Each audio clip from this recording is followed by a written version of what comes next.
Peace, y'all. Hey, we're going to take a little quick tour here of the what we have going on this fall, 2021. Got some interesting leaf lettuce and whatnot going on. Hey, also got a slug problem. Drop me some comments down there. Okay, this is our edible fall setup. You can see right here, that's leafy choi. And you can see some leaf damage. Slugs, we've been pulling slugs. Drop me a comment if you have any suggestions. That, by the way, is some leftover zinnia. Still flowered up, no buds. Well, yeah, there's a few buds left. But anyway, we'll have some of that seed. Over here, we're gonna overwinter these carrots that are crossed. And you can see some overwintered onions have started. And a little bit of romaine and butter crunch back here.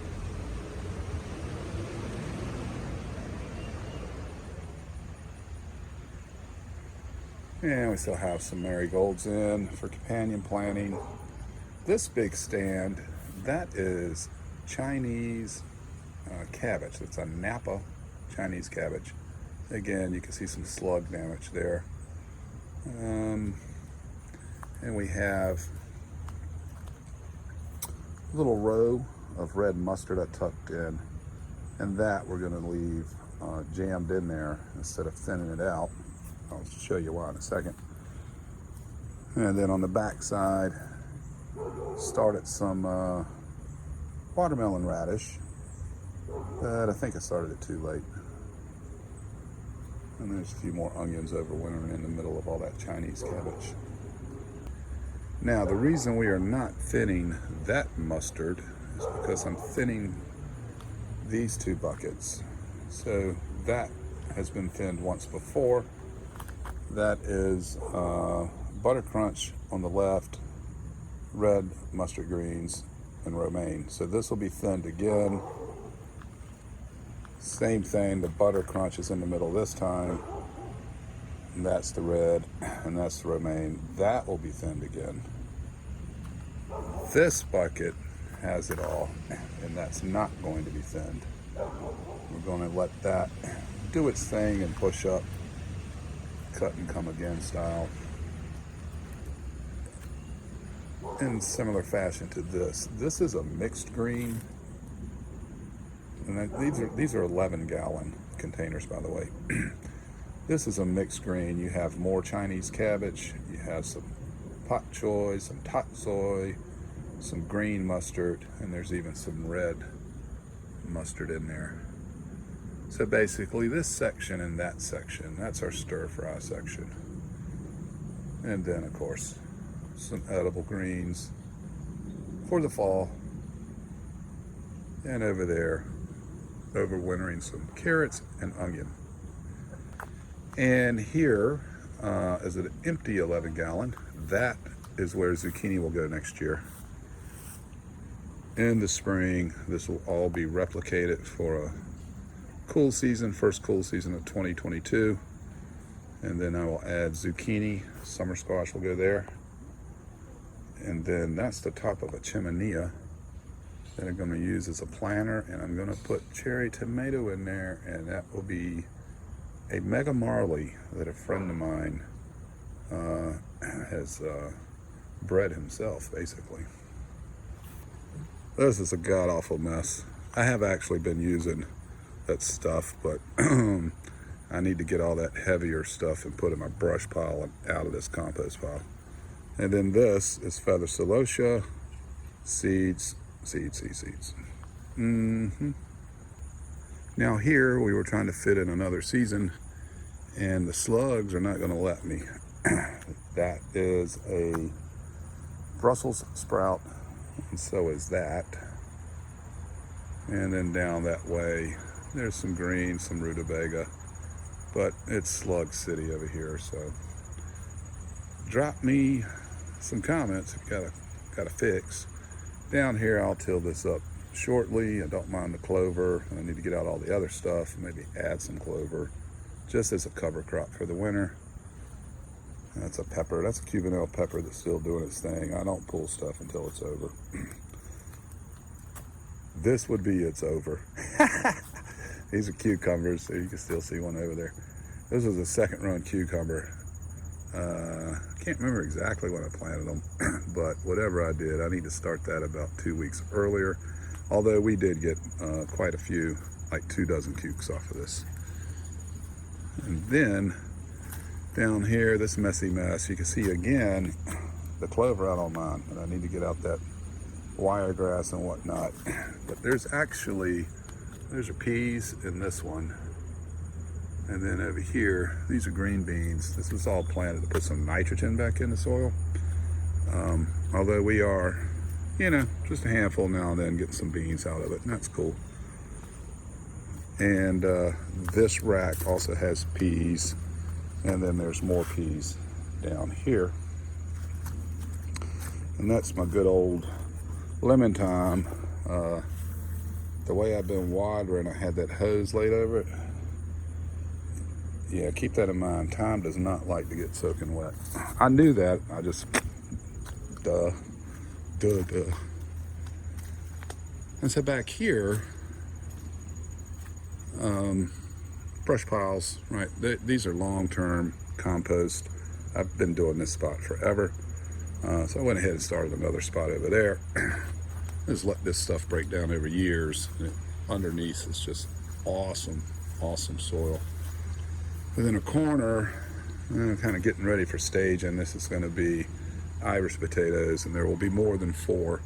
Got another green bag and quite a few 5-gallon buckets. And then as you get to the back, I have this half whiskey barrel, right, cut that way. A lot of this soil came out of the compost. There are some overwintered red onion in there. And then this stuff, this that back there is some kind of melon, and so is that. I'm just going to let it go as long as possible. I'm curious what the heck that is. And then there's our secret stash of lemon balm. Even though we have more in the herb center, that's just kind of filling a hole.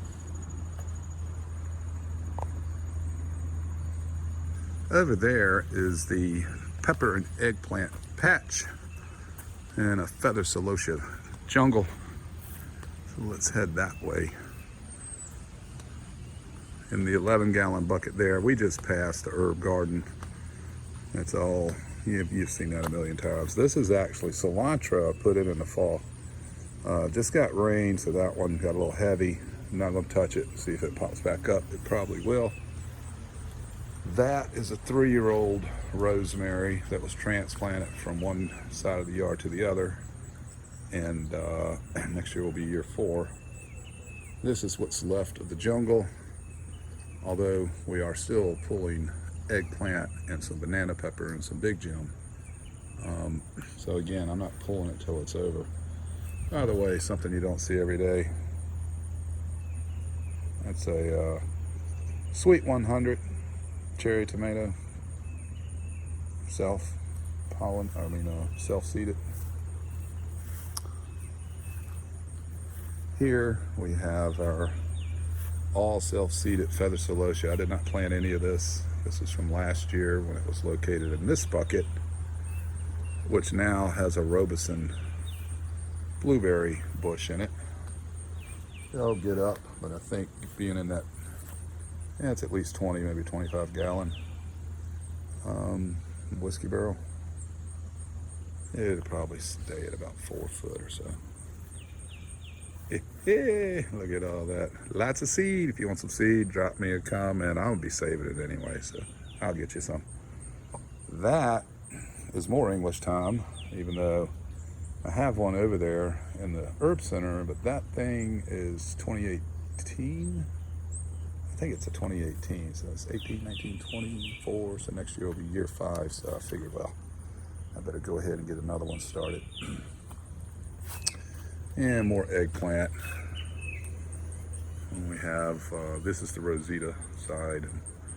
Got quite a few on there, so hopefully they'll get in before we get that first hard or those overnights below 50.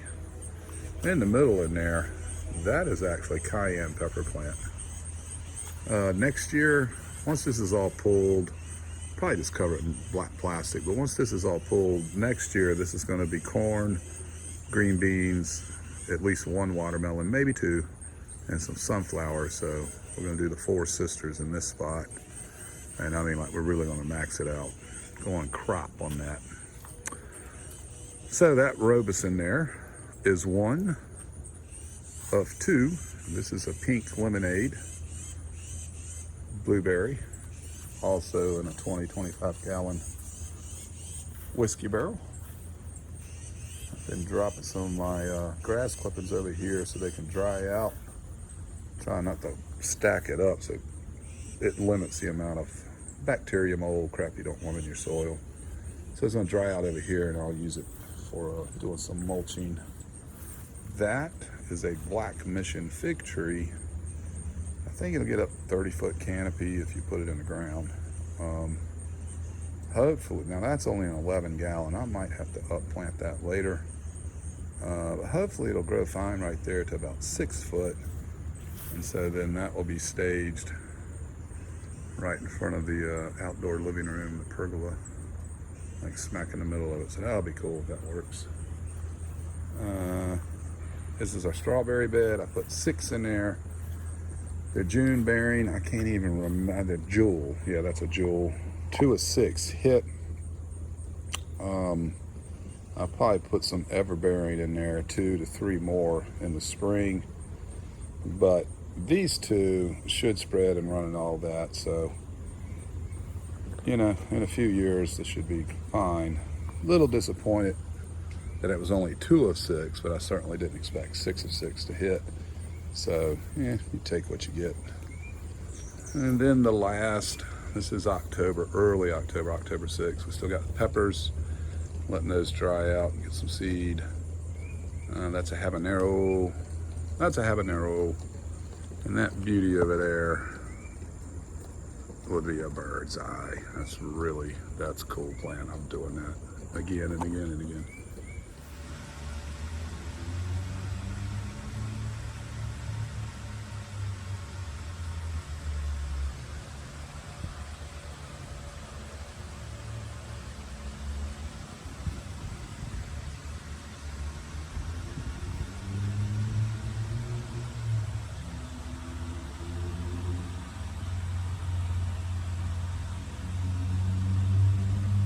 The trench, the north trench, still got okra hitting, but we're at that point where we just don't even pull them unless we want some immediately.